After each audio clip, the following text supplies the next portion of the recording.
Once upon a time there was a man who did nothing but gamble, and for that reason people never called him anything but Gambling Hansel.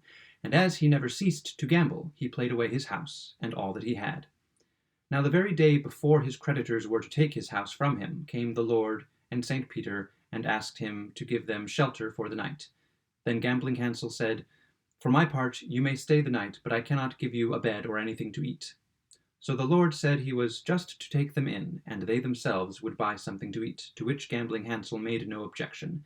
Thereupon St. Peter gave him 3 groschen, and said he was to go to the baker's and fetch some bread.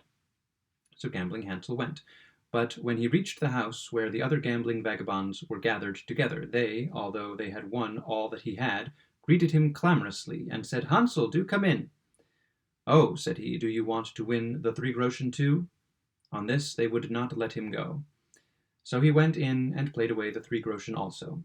Meanwhile St. Peter and the Lord were waiting, and as he was so long in coming, they set out to meet him. When Gambling Hansel came, however, he pretended that the money had fallen into the gutter, and kept raking about in it all the while to find it. But our Lord already knew that he had lost it in play. St. Peter again gave him 3 groschen, and now he did not allow himself to be led away once more, but fetched them the loaf. Our Lord then inquired if he had no wine, and he said, "Alack, sir, the casks are all empty." But the Lord said he was to go down into the cellar, for the best wine was still there. For a long time he would not believe this, but at length he said, "Well, I will go down, but I know that there is none there." When he turned the tap, however, lo and behold, the best of wine ran out. So he took it to them, and the two passed the night there. Early next day the Lord told Gambling Hansel that he might beg 3 favors. The Lord expected that he would ask to go to heaven, but Gambling Hansel asked for a pack of cards with which he could win everything, for dice with which he would win everything, and for a tree whereon every kind of fruit would grow, and from which no one who had climbed up could descend until he bade him do so. The Lord gave him all that he had asked, and departed with St. Peter. And now Gambling Hansel at once set about gambling in real earnest, and before long he had gained half the world. Upon this St. Peter said to the Lord, "Lord, this thing must not go on. He will win, and thou lose the whole world. We must send Death to him."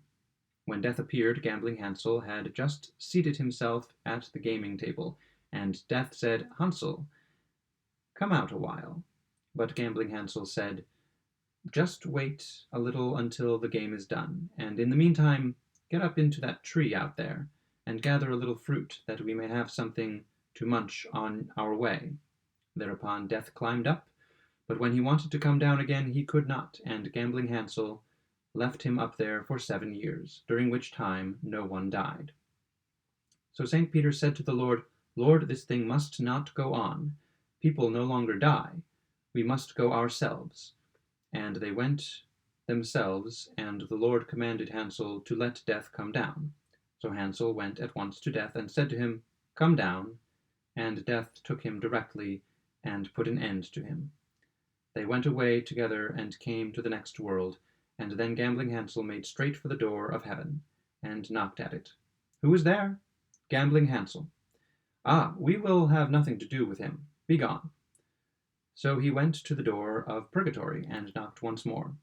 "Who is there?" "Gambling Hansel." "Ah, there is quite enough weeping and wailing here without him. We do not want to gamble. Just go away again." Then he went to the door of hell, and there they let him in. There was, however, no one at home but old Lucifer and the crooked devils who had just been doing their evil work in the world. And no sooner was Hansel there than he sat down to gamble again. Lucifer, however, had nothing to lose but his misshapen devils, and Gambling Hansel won them from him, as with his cards he could not fail to do. Now he was off again with his crooked devils, and they went to Hohenfurt, and pulled up a hop-hole, and with it went to heaven, and began to thrust the pole against it, and heaven began to crack. So again St. Peter said, Lord, this thing cannot go on. We must let him in, or he will throw us down from heaven. And they let him in. But gambling Hansel instantly began to play again, and there was such a noise and confusion that there was no hearing what they themselves were saying. Therefore St. Peter once more said, Lord, this cannot go on. We must throw him down, or he will make all heaven rebellious.